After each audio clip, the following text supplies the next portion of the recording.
I think Narendra Modi, probably we haven't understood fully yet. Why in 1980 does the RSS prefer Indira Gandhi over Atal Bihari Vajpayee? The RSS people said Indira Gandhi सबसे बड़ी Hindu है. Sonia Gandhi was there and looking quite distraught, and in walks Rahul. And he says, they killed my daddy, they killed my father. In 6 months, they will kill you if you become Prime Minister.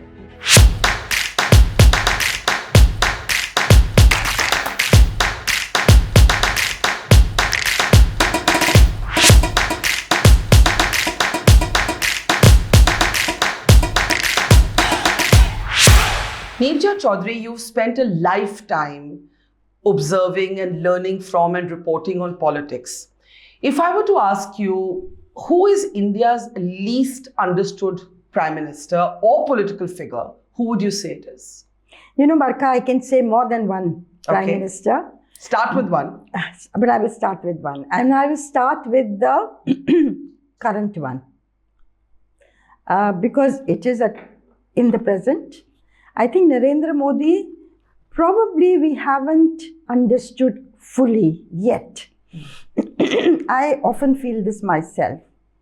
And when I travel around the country, that is my endeavor when I talk to people. Of course, he is Hindu Hriday Samrat. Of course, he talks about nationalism, national pride. Of course, he is an OBC, and it's the rise of OBCs we are seeing in an unprecedented way. And he's a OBC Prime Minister. Of course, he's got the Labharthis, the social welfareism that he's put out. So many people, particularly lower down, have got something tangible in their hands. And he's 24/7. He's got no family in tow. Which is a big advantage for him. You know, in my travels, I would meet people who would say कि मोदी जी तो corrupt हो ही नहीं सकते क्योंकि उनके तो बच्चे ही नहीं है तो वो पैसे बना के किसको छोड़ेंगे. Very different from the Western culture where you need the suburban family behind the picket fence, the mom, dad, the children and the dog. That's right. And they compare with the other families. There are other political families, other parties who have sons and grandsons, and the political legacy is being passed on. And of course, also that he's somewhere tapped into an aspirational India. You know, the small town India, the village India, wanting to make it good. And he talks about India 50 years hence, India 20 years hence, 10 years hence. It's not a gloom and doom story that he's dishing out. All that is there. But I feel where we haven't fully understood him is that he is a response to a changing India. And that changing India, we haven't fully comprehended yet. And because it's a work in progress. It's a work in progress. What is it that we, or you, with all of your experience, can't put your finger on? Like if you were to, when you travel, और एक बार लगता है ना कि अच्छा ये तो पता ही नहीं था, yeah, I didn't understand this, or I'm surprised to see this. What is that thing when it comes to Modi, or how people respond to him? You know, I would say also that he is putting into motion, and as he prepares for a third stint in power, which many people feel he will get, as things stand today. And do you feel he'll get it? Yes, I think that's the way it's headed. As you move around, though one can never say anything definite in Indian politics, but having said that, he is putting into place a civilizational project of the BJP and RSS. But Modi stands for much more than ideology and an ideological commitment. So that, of course, is, where I said we need to stand for. But what I was recently in Banaras, Ayodhya, Lucknow. That's the route I took. And I wanted to know, what are people thinking? What are people saying? And I had gone to Varanasi after 5 years, and I went to the Ganga Aarti at night in the evening, which I had done 5 years ago. Same place. There must have been about 2,000 people last time in 2019. Today, as I sat there, Barkha, there was 70 to 80,000 people on that ghat in the evening. And wherever you looked, in the dark, there were just people and people and people. And I looked around, and they were mostly younger faces. Very few older people. Older people were there, and on top of the terrace and on the steps, and then talking to them. Somebody's come from Bombay, somebody from Calcutta, somebody from Silchar, somebody from Kota, and they've come, younger people who brought their young children. And I sat there and I thought, this is Hindu resurgence. And it need not be malignant. It may be very benign. A consciousness about your Hindu identity. It's another thing that political parties have used it, as one Muslim commentator said, to give the anti-Muslim tadka on this resurgent dish. But they will make capital of it, or try to make capital. But what is happening? Or those sculptors in Ayodhya who working 6 months, to carve out the murti of Ram Lalla, doing their best, the excellence coming out, they are not thinking of, this doing damage to the Muslims or the minority. They are not thinking in those terms at all. So how Modi is making use of it, putting it, giving it a certain direction. But what about the others? Do they understand fundamentally what's going on in society? Why? Is it only the fault lines of the past? Or is it much more than that? And yet it's important to say that Hindutva is one factor that defines Modi, not the only factor that defines his popularity. But let's start with Ram Lalla, the Mandir, and go back to your book. One of the things in your book is the Hinduization of Indira Gandhi. Your book, of course, looks at 6 Indian prime ministers, and how they took the decisions they did, why they took the decisions they did. Narendra Modi, Prime Minister Modi, has often been compared with Prime Minister Indira Gandhi. So many people who have seen both ages say, if there is one person Modi is like, it is Indira. Veer Sanghvi said on our program the other day, Modi is the Indira of our time with some advantages, and the advantage, he said, was the lack of a family, which you started with. Do you believe Modi is the Indira of our times? She is the one they have compared him. Yes. Even in 2014 early. Somebody in the BJP establishment had said this in a private conversation, that you all compare him to the Deen Dayal Upadhyay, and the mentors are very much from the RSS pantheon and the BJP pantheon of earlier years. But he takes his leaf out of Indira Gandhi's book. 2014, you people forget, talking about the media. Yes, I mean, the comparisons are very obvious. A strong leader, a popular leader, a leader who's gone above the his own transcends party. The moment, yeah. Even now, Modi's guarantee, it is above the government's guarantee, it's above the party's guarantee. So he's above the party and the government. Yeah. Indira Gandhi likewise. And very strong PMO. Indira Gandhi ruled through her PMO. If you remember her best years, the so-called golden years, from 67 to 73, when P.N. Haksar was with her. And this Kashmiri mafia. And then she went in for, of course, carved out Bangladesh. She went in for Garibi Hatao, nationalization of banks, removal of privy purses of princes, all those things which gave her a certain profile that was left of center, pro-poor, and she got the better of the old guard in the party. Now, Modi didn't have to face the old guard as Indira Gandhi. She had to navigate her way. He's had it easier in terms of the party accepting him. Except that he's more self-made than she was. She inherited power. Yes. His tenure as chief minister put him in pole position. Now, it's interesting that you mentioned left of center. Of course, Indira Gandhi fell back on the economic policies that were left of center, but on national security, she was completely center right at the very least. The creation of Bangladesh, the 71 war, and so on.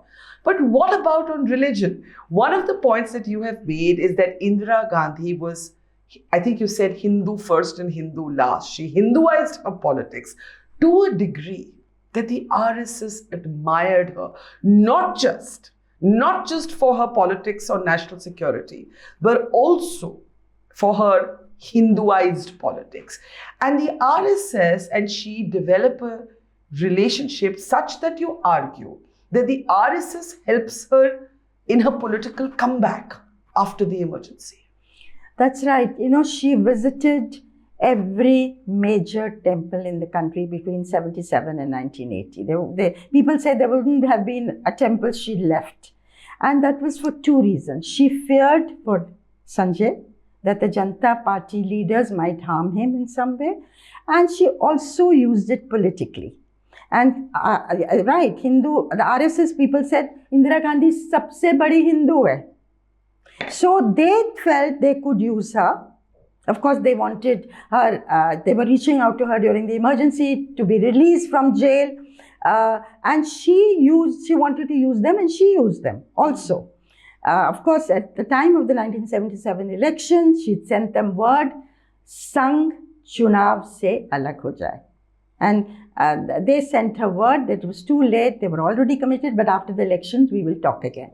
And in 1980, when she won the highest record, the highest number of seats, she had said in private conversation, never acknowledged publicly, that had it not been for the RSS, she would not have got that number of seats. So somewhere the RSS, behind the scenes, nudged it in the right direction for her, and the Hindus did vote for her, and she wanted to offset the loss of Muslim support that had taken place to the Congress. So why is it that, I think when you say that Indira Gandhi went to every temple in India, why is it that Rahul Gandhi, Priyanka Gandhi, when they attempt, not that they've gone to every temple in India, but when they attempt to do this, they're called Hindutva light, they're called Me Too versions of Modi, people mock them, Kamal Nath's aggressive Hindutva certainly bombed in Madhya Pradesh. What's the difference?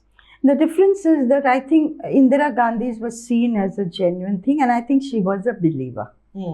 She believed in it. I mean, Rahul Gandhi calls himself a Shaivite. That's what people around him say. Rahul also, I was in Ujjain. This is a few years ago. And outside that temple, talking to a priest who sat there, and I asked him, कि Rahul Gandhi is going to these temples. What do you make of it? He said, अच्छा कर रहे हैं. उनका problem वो नहीं है. उनका problem है भाषा का लफड़ा. So, I mean, it's a complexity of issues that. But Indira Gandhi was also Western educated, was also sort of perfect. She was a polyglot. She spoke multiple languages. It's not that she was more. I mean, do you think she was a more rooted, less colonized image than Rahul Gandhi's? Indira Gandhi, I think she was much more grounded. I think she understood India much more. Rahul's problem, and I think Sonia Gandhi's problem, also has been Western oriented in one way, but also rather like what Nehru believed in, that the rights of the minorities should be given more rights than the majority if your secularism is to work. That may have been true after the partition and after independence. But today, the majority community will not accept that. But that, the Congress has to redefine itself. Right. And it doesn't know how to. But for a moment, let me ask you, why did the RSS want to help Indira? Because, they were... And they wanted to help her instead of Atal Bihari Vajpayee. That was the reason. And Vajpayee's tenuous relationship with the RSS continued well into his prime ministerial years. He was not able to choose his finance minister. The RSS had veto power over his choices. He had to go to America and describe himself as a Swayamsevak, and it made so much news today, it would not even cause a stir if Prime Minister Modi identified as such. Why in 1980 does the RSS prefer Indira Gandhi over Atal Bihari Vajpayee?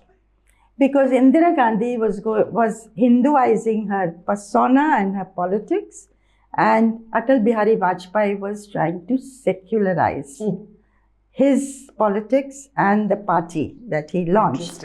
And they were not very happy, the RSS, with the Vajpayee. He had written an article in the Indian Express where he had questioned the dual membership. He said that the RSS was open its doors to everybody, including the minorities. So it struck that note. They were not happy with him. And they thought Indira Gandhi might further the Hindu agenda of the RSS much more. And were they right? I think both were trying to use each other. It's not that Indira Gandhi believed in the RSS ideology. But she thought she did identify, not just personally, but politically and in the public space as a Hindu. She did, and she realized what was happening at the ground level, the shifts that were taking place. And this 1983 very important Ekata Mata Yatra, the Vishwa Hindu Parishad took out all over with Ganga Jal. And this became the example or the prototype for Advani to copy later when he had his Rath Yatra in 1990. She was supposed to have funded it, according to those close to her. She funded the VHP Yatra? And she gave permission for them to hold their conference in Vigyan Bhavan, where they gave a call for the reclaiming of Ayodhya, Kashi Mathura, and which is all unfolding today. So how interesting. So was it that she believed in keeping your friends close and your enemies closer, or was it that she understood and responded to the social currents of the time? I think she understood what was happening at the ground much more. She was much more rooted, had her ear to the ground, had got feedback, which is what dried up during the emergency, and acted according. She was a master at real politics. Let's talk about this sense of Hindu resurgence that you feel that you picked up in your travels through UP, the Ram Mandir. In your book, you talk about a conversation that takes place between Narasimha Rao, often accused of looking the other way, as the then Babri Masjid is demolished, and Nikhil Chakravarti, senior journalist. They were friends. And this is an interesting time because they ideologically were different, but they were friends. And Rao says to him, and there are other such anecdotes that you have documented, that we can fight the BJP, but we can't fight Lord Ram. That's one thing that you talk about. And the other thing he says is that if this demolition takes place, BJP's Ram politics or Ram-centric politics will end. This did not happen. We are actually witnessing the sort of apogee moment, the climax of those Ram politics. The Ram politics never ended. Talk about what Rao was thinking at the time. See, even VP Singh before Rao has said this. I could fight the BJP, but I could not fight Ram. And exactly the same thing was said by Narasimha Rao. And Narasimha Rao wanted to take the Hindu plank away from the BJP. And when 3 days after the demolition of the Babri Masjid, 4 journalists went to see him, led by Nikhil Chakravarti, who was also his friend. And he was part teasing him, saying, we heard you were sleeping that day when the masjid was being brought down or doing puja. So Rao was stung to say, Dada, he used to call him Dada, do you think I don't know Rajniti? I was born in politics. I allowed it to happen, because I wanted to take this Hindu plank away from the BJP. And he thought it has become a festering sore. Yeah. And many people have said this, that he himself wanted to build a temple at the spot. And he got a trust registered. He put people onto the job, and every major sect, and kept the Vishwa Hindu Parishad out, but every major Hindu sect was part of it. It was registered in 1995, but he lost interest. He thought he would go the Hawala route and other routes. And maybe if we come back to power, he will build it. But he wanted to build a Ram Mandir. He set up a trust to build the Ram Mandir. Absolutely. But he, during his term, after 92, the Ram Mandir as an issue, the temple as an issue went on the back burner. It is true. But Hindu nationalism, the Hindus and sections of the community had tasted blood with the demolition of the mosque. This came to the fore in a big way. And we have to again keep understanding this. What makes for this resurgence, this Hindu sentiment? Is it the fault lines of the past? How far back? They talk about 500 years of struggle. How far back do you go in history? Is it a North Indian phenomena, a Hindi-speaking states phenomena? And I don't want to create this artifice of a North-South divide, but certain things are paradoxically and in parallel streams true. The BJP, with the exception of Karnataka, has struggled to break into some of the southern states. A phrase like Udinidhi Stalin's comment on Sanatan Dharma can work in Tamil Nadu politics but has adverse effects in the rest of India. But Prime Minister Modi's popularity at a personal level, I was looking at at numbers from a Sea Voter survey. They actually show you that Prime Minister is personally quite popular in these southern states. And with the exception of Tamil Nadu, where Rahul Gandhi is polled to be more popular, even in Karnataka and Telangana, where the Congress has won elections recently at the state level, the Prime Minister is more popular than Rahul Gandhi for the post of Prime Minister. So how do we understand this evident dichotomy that there is a Hindu resurgence? Mr. Modi is associated with it. Does it play out the same way across India? I think, Barkha, the South is a very distinct, and it is a worrying phenomenon if there is a North-South divide. Is there one?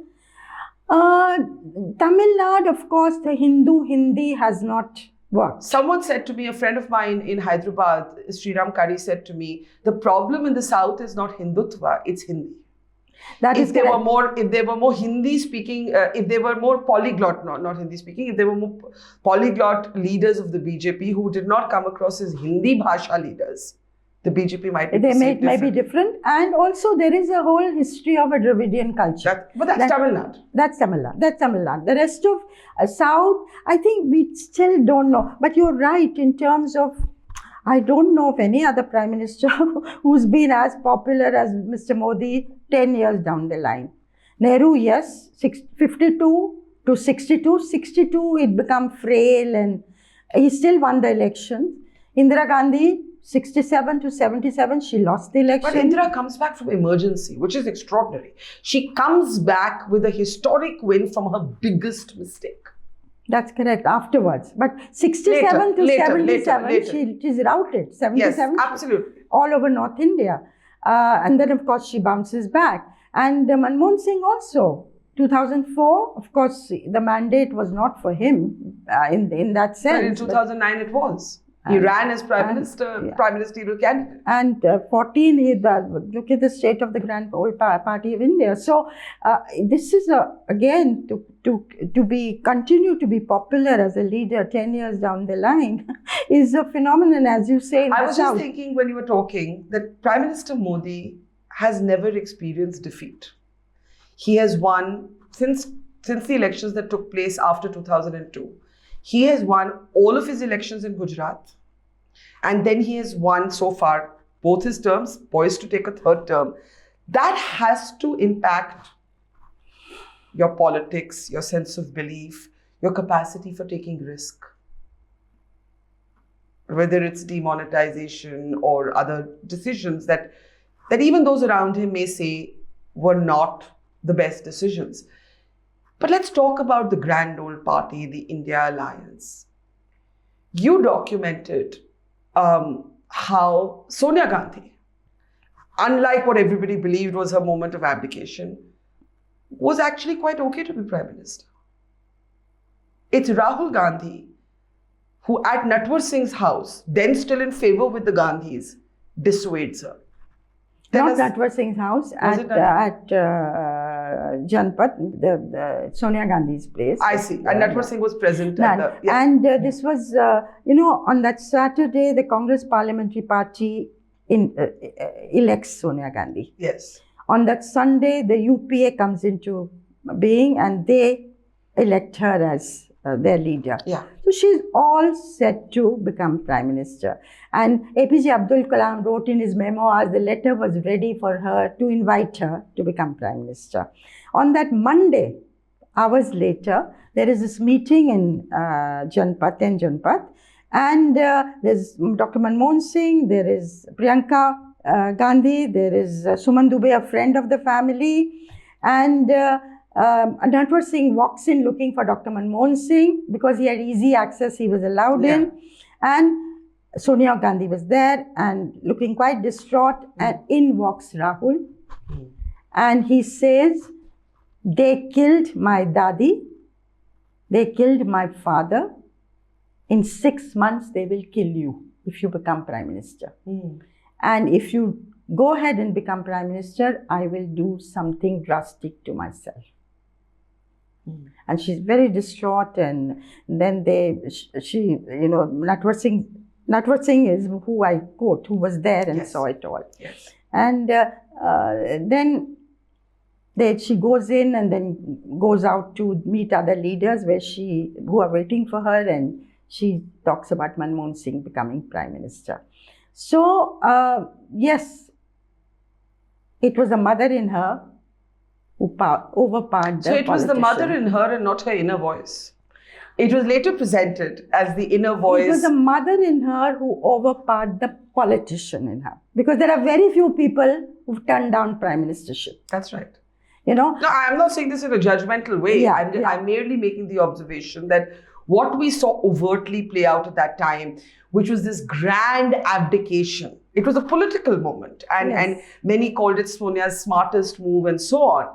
She was all poised to become India's Prime Minister. Were it not for her son, she would have become the Prime Minister. That's right. That's right. And remember one other thing, that had she not done that, 6 months, BJP would have made things so difficult for her. How long she would have lasted, we don't know. And because she did that, the Congress party accepted her, the country accepted her, and she went on to be the head of the Congress party for 20 years. Her son stopped her from making what you think would have been a huge political mistake. Absolutely. I think so. Vajpayee advised her not to take the post. How did that conversation happen between them? I'm told that soon after she was elected leader of the Congress Parliamentary Party, they had this conversation on the phone, and she asked for his Ashirwad. So he said, you have my Ashirwad in abundance, but I would advise you not to take it, because the country will find it difficult to accept, and the civil services will also find it very difficult. So they had that, you talk about this relationship across party lines. Yes. They had that kind of a relationship for Vajpayee to be able to give that kind of advice to a leader about to become Prime Minister. Yeah. So when we look at politics today, this conversation would simply not take place between Prime Minister Modi and any member of the Gandhi family. How did it come to be? And again, it takes us back where we started. You said Prime Minister Modi is the least understood Prime Minister because in some ways he's part of an India that's changing. Has he steered that change, or is he emblematic of that change? I think both ways. It is, it's not one or the other. And now, as he views a third term, he's at a cusp. And some people say that in his third term, he could become more inclusive. And to rule a country, and he's one who would like to leave a legacy. Yeah. He's one who likes to do things bhavya, grand, everything on a big scale. Sometimes it doesn't work. Also, I think he enjoys, I have no basis to say this except observation, he enjoys being unpredictable. That, of course, to catch you and me and people like us completely, that we've now stopped predicting. But Neerja, it's also true that the media, even those considered close to the government, have never known as little about what happens as the media does today. See, media, as far as we are concerned, we have less access. Yeah. Media is under pressure. There's no doubt about that. to information. Governments always, all governments, no prime minister likes criticism. All governments want the media to do PR for them. So also this government, that they feel is their role. But the point I was making is that will Narendra Modi, as part of that legacy, reach out to the minorities in a new way to make them feel secure and that they are first-class citizens and not beleaguered? Can, as Hindu Hriday Samrat, he can reach out in his third term to that kind of a What did you make legacy of his Christian outreach, for instance? It happened, again, without notice. It just happened. And there's a very interesting political outreach with Paswanda Muslims. So what's your own sense? Is Modi going to be a different Modi in his third term, or is he going to be the Modi we have known or not fully known? I am an incorrigible optimist, and I feel, there's no country as diverse as India. Yeah. I mean, it is, you travel and you know this, I know this. I find it the most exciting thing, to be traveling. Every 20 kilometers, it's a different India. Language, food habits. The best country to be a journalist in, because there's always something, there's always a story at every nukkad. And Barkha, we are, for all its fault lines, we are proud of our democracy, that we've lasted as a democracy. So I hope very much that Narendra Modi, in the coming years, if he comes to power, will make every last Indian feel secure and wanted. But I want to come to the opposition that's trying to fight him, is trying to maybe not stop his third term, but at least contain the margins of his victory. What's actually happening?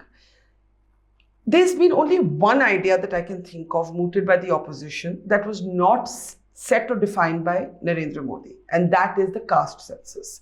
And it has bombed at birth. It is like aborted at takeoff, because Mamata Banerjee refuses to publicly even comment on it. Uddhav Thackeray has privately made it known that this is not an issue. The India Alliance made an attempt, VP Singh style, to remandalize politics, and it totally crashed.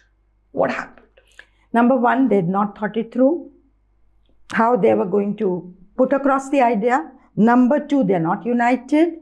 Number three, the Congress has never played the OBC card. The OBCs have never identified with the Congress, except in parts of the South, like Karnataka. But the idea was mooted by Nitish Kumar. It came from Bihar. They presented themselves as leaders who were born from the sort of Lohiite movement, and now we're going to do this for the OBCs. It will work in Bihar. It may work in Uttar Pradesh if Akhilesh Yadav, carries it forward. But with Rahul Gandhi carrying it forward without thinking through. And what is the idiom in which you put it? Caste census, how does it matter? It's a cold kind of formulation. Yeah, esoteric. Yeah. So I think the India Alliance, all of them well-meaning, and I hope they will get on to one-on-one contests so that they can bring down the BJP tally for checks and balances to kick in, because a strong opposition is the need of the hour. But they are not going about it in a way that inspires. What are the mistakes they've made so far? Firstly, who's their leader? No, it's not even the leader. It is, each one is playing their small game. Right. And they're playing this small game because they are fighting, each one is fighting for their survival. And that is because they really don't believe they will be able to defeat this juggernaut, this huge machinery. Yeah, so they're basically fighting to preserve their own backyards. That's right. So there's no one out there. Rahul Gandhi does his yatras and all that, but he too is out of sync with the main thrust of the battle. Which is to take on in 2024. So Rahul Gandhi... Now, he's taking on this east to west yatra, Nyaya Yatra. But the regional satraps say they have not been consulted. Are they wanted there? Are they not wanted? That's elementary. Yeah. Rahul Gandhi has framed this battle as a Vichardhara ki ladai. Do you think this is an accurate way of framing this? Because the India alliance itself is filled with vichardhara contradictions, ideological contradictions. There is nothing ideologically that unites the Shiv Sena with the Congress party. The Aam Aadmi party was birthed from I don't want to say an anti-Congress movement, but an anti-corruption movement in direct revolt against the Congress. The Delhi Congress probably hates the Aam Aadmi party more than it hates the BJP, right? So this vichardhara ki ladai is a very old way of framing a country that is in churn and change. I think vichardhara is okay, whatever you want to call it. As you say, the common vichardhara does not unite them. What unites them is that they don't like Modi. They don't like That's Modi. That's not a vichardhara. Yeah, then they have to, bring him down. That is their common point. And they're all under attack from ED, Enforcement Directorate. So that also is what unites them. But actually what we are seeing is a redefinition of the republic. And they need to see what their counter narrative is going to be. What is it that they stand for? But these moments of, I don't know about redefinition of republic, but one party domination is something India has seen before. The BJP, we forget today, in 1984 had 2 seats in parliament. It took them decades to get to what happened in 2014. The Congress or whoever emerges as the opposition has to play the long game. Absolutely. Do you think the Congress and the Gandhi family can survive? And when I say survive, I don't mean physically. I mean political relevance. A third term of Modi. Why not? I just say... Politically, I'm only asking politically. Of course, there'll be huge challenges. But without the Gandhi family, the Congress will disintegrate. You believe this? Yes. Because there has been a repeated suggestion, and I have sometimes argued this, that the opposition is playing by old rules in a new India. And if you cannot shake up the imagination of the electorate with something disruptive. So Sonia Gandhi, we now know from your book, when she abdicated, it was not disruptive, her son persuaded her. But to the outside world, it seemed like a moment of disruption. Here was a woman who had a chance to be Prime Minister and she had said, "Main nahi banogi." Rahul Gandhi theoretically could say, "I'm never going to be Prime Minister," or "I don't want to talk about being Prime Minister of India for the next 20 years. Whatever, I'm just theorizing here. My submission to you is, if the Gandhis remain in control of the Congress, they might be what holds the party together, but they also remain what the BJP can constantly attack them for. Absolutely. And dynasty, they connote everything that young India doesn't like. Yeah. But for instance, they could have, when Mamata Banerjee and Arvind Kejriwal suggested the name of Mallikarjun Kharge to lead the campaign, they could have absolutely latched onto it. It came from the others, not from them. India's never had a Dalit Prime Minister. Now you can say in the north he may not have clicked. We don't know.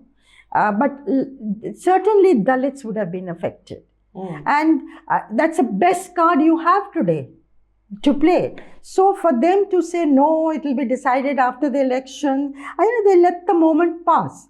And maybe it's insecurity, if you give up power, they've seen a Narasimha Rao, they've seen a Sitaram Kesri in the past, then they may be in trouble. But to that extent, while the Congress cannot do without the Gandhi family because it may break up into small groups, on the other hand, the Gandhi family needs to be visionary enough to do what? To let go of some of their power. Right. And have they done that at all in any real way? No, they are not letting go of their power in real terms. In real terms. I don't mean the gesture of saying we won't run for party president. That is also a step forward. But Neerja, at a time when the battle is existential, right? It is an existential battle for the Congress party. We need to see what happens, of course, in 2024. We don't know. Can the same old responses work? There is now a suggestion that Mr. Modi may contest a second seat from the south, from Rameshwaram. There is talk that Sonia Gandhi may not even contest Raebareli, that Priyanka Gandhi Vadra may step in. there used to be a lot of talk, less so now, about Priyanka Gandhi being the better politician. What do you think of that? And then what have you picked up in your travels in talking to party leaders privately? Priyanka Gandhi may be viewed a little better than Rahul as a politician, but not in the way one thought. I once used to think that she will win an election for the Congress. You know, she had that charisma, reminded people of a grandmother. But that is not people, young people in UP tell me, Congress kahan hai? We've never seen Congress. They're 25, 26-year-olds. And Congress is not going to come. You know, I was once traveling in UP. Sorry, I just remember a funny story. And my hair grew out in the pandemic, but most of my life I had short hair. And I once stopped to talk to a pan wala in a little gaon in UP, not far from Amethi. And that pan wala thought, because Priyanka had short hair, he thought I was Priyanka Gandhi. And I started laughing. And he said, वो तो देखा ही नहीं, तो हमें लगा कोई लड़की आया अंग्रेजी बोलने वाला, बाल छोटे. And it just struck me that there is such a disconnect. You know, they have not seen these people at close quarters. Sorry, go ahead. Barkha, a new instrumentality will come up, I'm sure.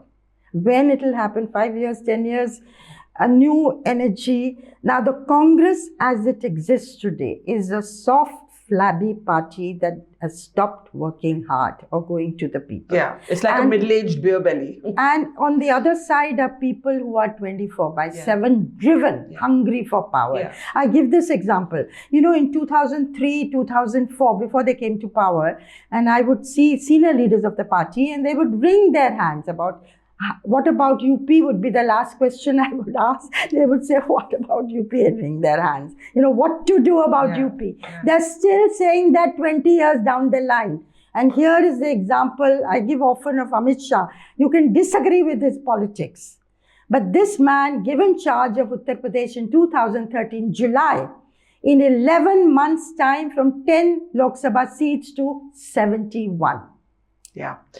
Roughly the same age as Rahul Gandhi, by the way. In his 50s, if I'm not wrong. Yeah. It is a thing of a will to power. And But some Congress supporters might argue about the Bharat Jodo Yatra, that Rahul Gandhi showed the kind of energy that those who supported the party had urged him to show. Why was he not able to convert that into a bigger moment? He was able to mend his image, but not really do much from the Yatra for his party. What happened? Because I think he has not clicked at the popular level as a counter to Modi, as an alternative prime minister. His moment is not today. His moment may come in the future when the mood turns. But you can't run politics with apna time aayega philosophy. Apna time aayega by default. And certainly, or saying that, or doing what you're saying, doing the Sonia Gandhi, that I'm not going to be prime minister. Will that work? And if so, who comes in? So, in a sense, you know, new people will come up, hopefully, will have to rise. And situations will have to throw up those people. So let me ask you in the end, you know, reading your book on 6 Indian prime ministers, you also find that people don't remain on the same path. So Vajpayee, for example, starts as a pacifist who had a kavita on Hiroshima, Nagasaki, and then becomes someone who takes Pokhran forward, right? Manmohan Singh, mild-mannered, never really asserts himself vis-a-vis Sonia Gandhi, except when it comes to the nuclear deal, says, I'll resign, I'll risk my government. Explain that psychology, that people change. Being in government changes you. You change the country. But the country also changes you. Absolutely, Barkha. You put it very well, that it's not a static thing. It's a growing evolutionary process, and no prime minister inherits a clean slate. Yeah. It is a growing situation that they have to deal with. And I suppose at the end of the day, even as they fight for survival, and that is what is the overwhelming drive in most of them. They also want the best for the country. We've spoken a lot about Hindu resurgence, but we haven't spoken about political options for Indian Muslims. What are they today? there's a lot of talk and discussion and churning in the Muslim community. And they are, thinking deeply and very pained and insecure. And I was thinking, Barkha, if you and I were non-Hindus, what would we be feeling like today? I would say not good, not able to look at the future with hope.